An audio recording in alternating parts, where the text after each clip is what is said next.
খবর কি করতে চান 3 নম্বর উপরে এখানে হচ্ছে যে এটা ভিডিও বানাবো। কি ভিডিও বানাবেন যে গুরুত্বপূর্ণ ভিডিওটা যে এক্সপ্যান্ড নিয়ে কথা বলবো। এক্সপ্যান্ড হ্যাঁ দেখা যাচ্ছে উপরে দেখা যাচ্ছে। ভিউয়ার্স আমি এক্সপ্যান্ডটা নিয়ে কথা বলতেছি আপনাদের মধ্যে শেয়ার সিটের কারণ আছে। কারণ হলো যে এই এক্সপ্যান্ডটা কিন্তু 8-10টা বিল্ডিং এর মতো কিন্তু সিস্টেমটা এরকম না, এটা একটু ভিন্ন। এটাই পুরো নিয়ম। এই নিয়মটা এখানে অ্যাপ্লাই করা হয়েছে। এখানে আমরা বলে দিছি এমনকি বাড়ি এলাকা বলা হয়েছে, বাড়ি এলাকা গুরুত্ব করে এই জিনিসটা করেছে।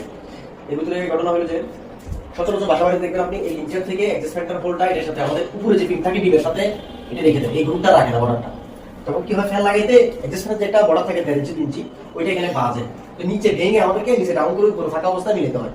ওইটা কিন্তু নিয়মের পর না, জিনিসটা ভালো হয় না, নিয়মের পর না।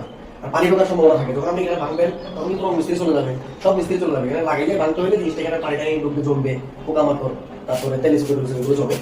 সেই ক্ষেত্রে আপনারা চাইলে বাড়িওয়ালা এই সিস্টেমটা অবলম্বন করতে পারেন। এখানে এই 2 ইঞ্চির মতো গাছ দিয়ে রাখলে হবে, 3 ইঞ্চি।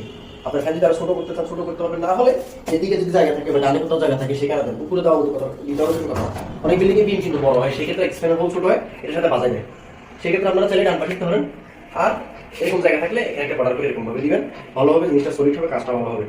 আপনারা শান্তি পাবেন ফ্যান লাগাই, আমরা কাজ করে শান্তি পাবো। আর যে ইলেকট্রিকের পয়েন্টটা সবসময় ডান পাশে দিবেন, ডান পাশে দিলে এই এক্সপ্যান্ডার সবসময় লাইনগুলি ডান পাশে হয়। অনেকে বাম সাইডে দেয়, তখন একটা তার জোড়া দিয়ে লাইনটা এখানে আনতে হয়, তখন অনেক সমস্যা হয়। যাই হোক, ভালো থাকবেন, আসসালামু আলাইকুম।